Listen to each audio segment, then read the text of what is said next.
бүгін бізде ерекше қонақтар, ендеше өздеріңізді таныстырып өтейін. Бүгін бізде қонақта ST Effect тобының солисті Андрей Шеверский және аудармашы Ләззат Бөлебаева. Қайырлы таң, Таңшолпанға қош келдіңіздер. Жалпы, Андрей мырза, біздің білуімізше сіз Астана қаласында бірінші рет келіп отырсыз. Астана қаласына. Жалпы біздің елордамыз жайында қандай пікір қалыптасты? Астанамыз қалай екені? Я много слышал об Астане и давно мечтал приехать сюда. И вот сейчас как раз появилась такая счастливая возможность, когда мы показываем спектакль «Дорогая секунд любви». У нас здесь много событий, и наконец-то это состоялось. Біз Астанаға ең бірінші рет келіп отырмыз. Армандап көптен келеміз осы қалаға деп ойлап едік. Енді бүгін спектакль аясында Астанаға жолымыз түсіп, қуанышты болып отырмыз кездесуге. И вот сейчас для меня Астана, конечно, город особенный, потому что когда ты куда-то давно мечтаешь приехать, ожидаешь чего-то, и вот здесь ты видишь, что это превзошло твои ожидания. То есть действительно Астана — это город особенный, современный.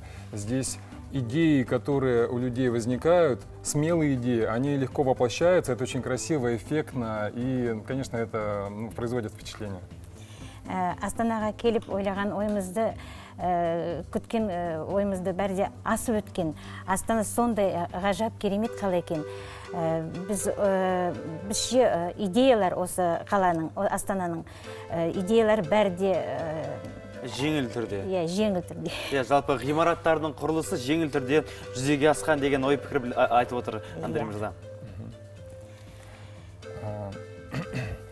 Жалпы енді Андрей мырза, енді сұхбатымыздың негізгі тақырыбында ойса отырайық. Ертең сағат 18:00-де құрметті көрермендер, Астана мен Астана тұрғындары бейбітшілік және келісім сарайында ST Effect ритм группасының қоюында «Дорогая секунд любви» музыкалық спектакль өтеді.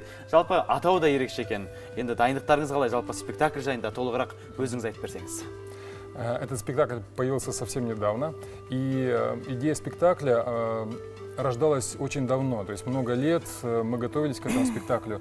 Один из моментов — это когда мы были на Северном полюсе, и в экспедиции на Северный полюс наша группа ST Effect, и мы танцевали там на Северном полюсе, и вот там было состояние, когда ты любишь Землю совершенно по-особенному. То есть ты понимаешь, что Земля не такая большая, как это казалось раньше. Осы «Дорогая секунда любви» спектаклінің ойы, идеясы көптен көп ойымызда жүрген.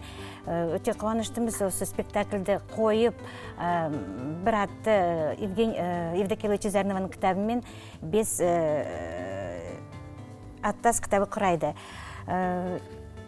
Сол мына айта келгенде «Дорогая секунда любви» махаббат деп арнайы екі полюсқа барғаннан кейін сол идеяны қосып арнақты шыққан оймен келген спектакль. Міне біз қазір лед экранында үзінділерін тамашалап отырмыз. Жалпы Андрей мырза, шамасы Да, как раз кадры спектакля. Да, это я играю в этом спектакле. И действительно, это спектакль, который рассказывает о разных этапах любви. То есть это и момент раскрытия для себя этой темы, и когда эта тема начинает развиваться, это взаимодействие, очень многогранное взаимодействие между мужчиной и женщиной. Махаббат деген не деп сұрақ қояды әр адам. Осы спектакльде біз тырысып, ашқан деп ойлаймыз, махаббаттың ойын, шырағын бәрінде келтіріп. И вот как раз этот спектакль, он выстроен вот именно по книге «Дорогая секунда любви» Евдокии Лучезарновой, где эти этапы описываются. И для нас этот спектакль собрал и наше проживание любви. И самое главное, вот тот ритм любви, который описан в книгах, мы стараемся передать со сцены, чтобы этот ритм зазвучал у каждого зрителя в зрительном зале. Кітап 5 бөлімнен махаббаттың басты 5 кезінен құралған. Ең бас идеясы махаббат. Махаббат дегенне әр адамға махаббат әр адам өзінше жауап береді. Сол мына спектакльдің идеясы адамзаттың, көп адамдардың хикаясынан қосылған. Біріктеп, бір идеямен шығарып, Евдокия Лучезарнова бізге осыны ұсынады. Яғни барлық адамның пікірін ойға ала отырып, тамаша бір спектакльді дүниеге алып келді. Музыкалық спектакль. Тамаша. И наш спектакль, он включает в себя вот эти тонкие нити, которые иногда мы не замечаем в своей жизни. То есть вот мы проживаем любовь, нам кажется, что она для нас была каким-то испытанием, каким-то сложным проживанием, а ведь на самом деле там есть вот эти секунды, мгновения, которые подарили нам раскрытие сердца, которые подарили нам какую-то вот ту жемчужину этой любви, которую и стоит извлечь вот из этих моментов. И они потом обогащают жизнь и позволяют перевести нашу любовь совершенно на другой уровень. Әрбір адам өзінің спектаклін жеңіл табады. Бұл спектакльда 1 секунда емес, 3600 секунда махаббат секундасы болады. Соны біздің ойымыз, әр адам спектакльда көріп шығып, сол секунда, минутамен, сағат болып, өмірде махаббатпен... Да, и наша жизнь становится любовью, которая постоянно вокруг нас. Біздің өміріміз махаббат болады деп айтады Андрей. Яғни қоршаған ортаның барлығы махаббатқа айналады дейсіз бе? Бәріне қоршаған ортаға. Ну и, наверное, где мы показывали, да, наш спектакль? Да, сонымен қатар мен келесі сауалымда кезегін жалдап өтейін. Бұған дейін бұл спектакль қанша елде қойылды және көрермендердің сұранысы, жалпы олардың пікірі қандай болды? Да, на самом деле наш спектакль, как я уже сказал, он появился совсем недавно, но мы успели его уже показать в Прибалтике. То есть это Литва, Латвия, Эстония. И это не случайно, ведь эти страны, они очень музыкальные. То есть там были песенные революции, то есть там песня звучит во всем. И это очень утонченное восприятие. Вот когда мы там показали наш спектакль, зрители отметили очень интересный эффект. Они сказали, что у кого-то начали выстраиваться семейные отношения, у кого-то гармонизация между своими близкими. То есть те люди, с которыми давно, может быть, хотели общаться, но не получалось, вдруг легко позвонили и передали им вот какой-то момент, импульс этой любви. Біздің тобымыз көп гастрольде, көп қалаларда қойма жасаған. Мен білгенше Милан, Италияда было. Ну и в Европе, конечно. Прибалтика елдерінде көбінесе болды. Мы просто раньше выступали, мы были на гастролях в Европе, но тогда еще этого спектакля не было. Он появился вот буквально совсем недавно, поэтому мы вот только полгода, наверное, показываем его. Міне, 6 айдың ішінде қаншама көрермендерін тауып үлгерді. Жалпы осы спектакль арқылы көптеген көрермендер махаббаттың не екенін түсініп жатыр. Бұл деген енді тамаша, жаңалық тамаша спектакль емес пе? Жалпы, Андрей мырза, өзіңіз қалай ойлайсыз? Махаббат деген не сіз үшін? Как вы думаете вообще, что такое любовь?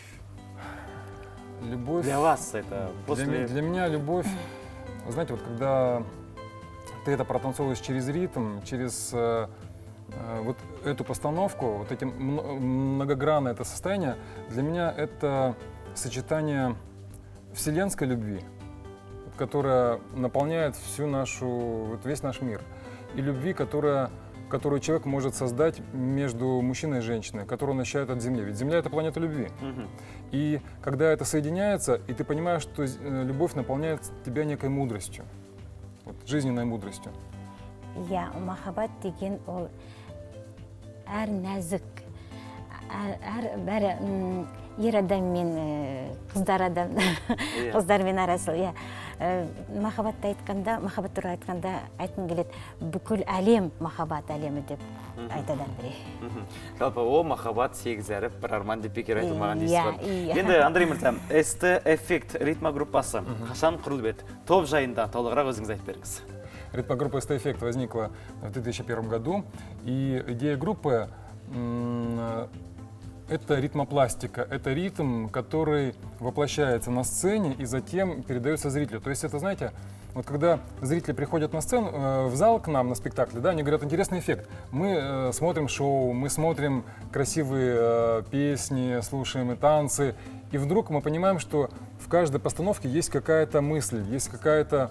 Вот мы начинаем понимать жизнь лучше, больше. То есть, кроме того, что люди отдыхают сердцем и душой, они еще начинают размышлять о своей жизни. И идет вот этот момент гармонизации, то есть человек уходит, ну, одухотворенным, может быть, понимающим какие-то истины.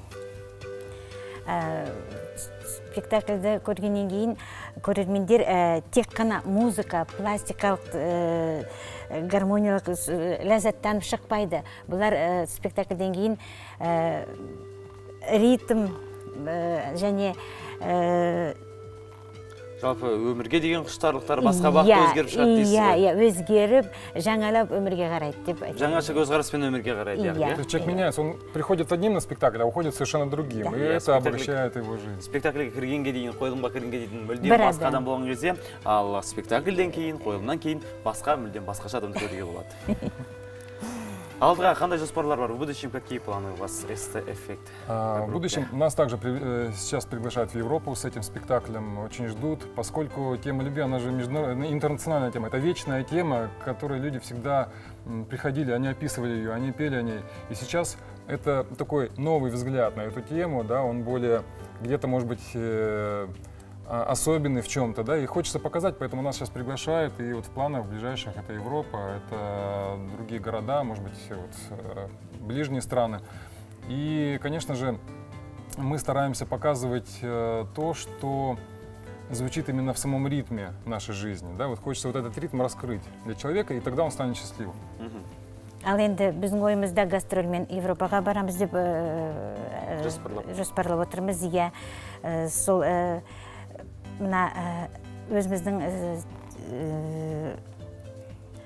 тобымыздың аты ритма топ деп аталады. Сол ритм болып Европа, әлем елдерін бағындыру, жалпы. Да, это вечная тема любви, которая, в общем, близка всем людям. И хочется всегда раскрыть некие грани. Вот эти грани, да, которые дают особый вкус нашей жизни, особый оттенок нашей жизни. Жалпы махаббат деген бұл енді мәңгілік тақырып турасын айтқан кезде Ләззат ханым мойындауымыз керек. Шынымен осы махаббат тақырыбын бүкіл әлемге паш ету сіздердің құзырларыңызда. Ендеше спектакльдер тек қана сәтімен болсын, және сөз соңында қазақ еліне деген сіздің таңғы тілегіңіз болса. Я бы хотел пожелать всем зрителям, которые придут на наш спектакль, всем жителям города Астаны и всем жителям Казахстана, чтобы вот эта любовь, которая соединяет в себе все аспекты, да, и вселенскую любовь, и любовь, которую нам дарит Земля, это вот этот ритм любви, который, вы знаете, любовь, которая требует вот особого труда. То есть она возникает, когда человек желает ее сохранить, когда он желает создать эту гармонию. И вот я желаю, чтобы это всегда возникало между людьми, это всегда наполняло нашу жизнь. И тогда мы будем очень гармоничны, мы будем неконфликтны, мы будем выстраивать легко отношения со всеми людьми, независимо от того, где они живут. Я хотел бы пожелать, чтобы эта любовь всегда наполняла нас. И тогда, я думаю, что дорогие секунды любви перерастут в минуты, часы, годы, и наша жизнь станет наполнена вот этим чудесным состоянием. Өте тамаша, енді таңғы тілекті, енді жүректен шыққан тілекті аударудың да қажет жоқ шығар, өйткені ол әр адамның жүрегінен шыққан сөздер, расын айтқан кезде. Енді Андрей мырза, қазақ тілін қашан үйренесіз? Сондай сауал болсын. Когда научитесь казахский язык. Да, вы знаете, вот я, честно говоря, вот мне даже захотелось выучить казах. Я понимаю, я улавливаю смысл, но пока вот я пытаюсь сказать, единственное, я могу сказать всем и вот вам, вашему каналу, Рахмет, то, что меня пригласили, и мне было очень приятно здесь рассказать о дорогой секунде любви. Өте жақсы, ендеше қазақ тілін бастаудың эксклюзивті нұсқасын біз дәл қазір Таңшолпан бағдарламасына бастайық. Давайте, онда келіссек, біз қайырлы таң қазақ елі деп айтайық сіздің аузыңызбен. Сіз енді өзіңіз қайырлы таң қазақ елі деп барша көрермендерге қайырлы таң тілейміз. Қайырлы таң қазақ ел, повторите. Қайырлы таң қазақ ел.